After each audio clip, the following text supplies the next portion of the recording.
బంగాళాఖాతంలో ఏర్పడిన అల్పపీడనం కారణంగా వాతావరణం పూర్తిగా మారిపోయింది.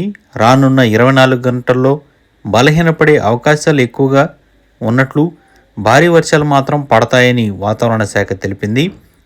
అల్పపీడనాలతో ఏపీలోని కొన్ని ప్రాంతాల్లో విపరీతమైన వర్షాలైతే కురుస్తున్నాయి.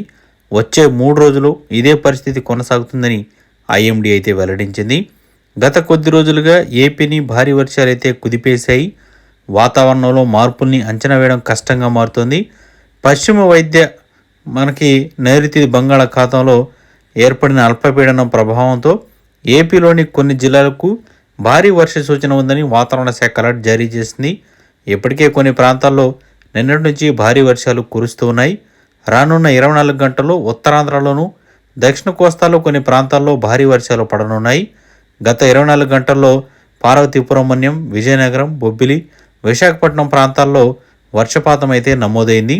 వచ్చే 3 రోజుల్లో ప్రకాశం, నెల్లూరు, చిత్తూరు మరియు ఇటువంటి ప్రాంతాల్లో భారీ వర్షాలు పడనున్నాయని, ప్రస్తుతానికి అల్పపీడనం తీరానికి సమీపంలో ఉండడం వల్ల తీర ప్రాంతాల్లో ఉండే జిల్లాల్లో ప్రభావం ఎక్కువగా ఉంటుందని నిన్న అల్లూరి సీతారామరాజు, విజయనగరం, కృష్ణా, బాపట్ల, ఏలూరు, తూర్పుగోదావరి, విశాఖపట్నం జిల్లాల్లో మోస్తరు వర్షాలు అయితే కురిశాయి.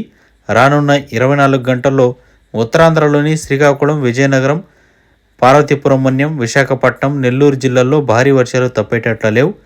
తీవ్ర అల్పపీడనం కారణంగా మనకి తూర్పుగోదావరి, తుని, కాకినాడ, కళింగపట్నం, మచిలీపట్నం, నెల్లూరు, తిరుపతి ప్రాంతాల్లో ఉష్ణోగ్రతలు 3 నుంచి 7 డిగ్రీలు అయితే తగ్గుతాయని, ఉదయం వేళ దట్టమైన పొగమంచు ఉంటుందని కనిపిస్తుందని చెప్తోంది వాతావరణ శాఖ.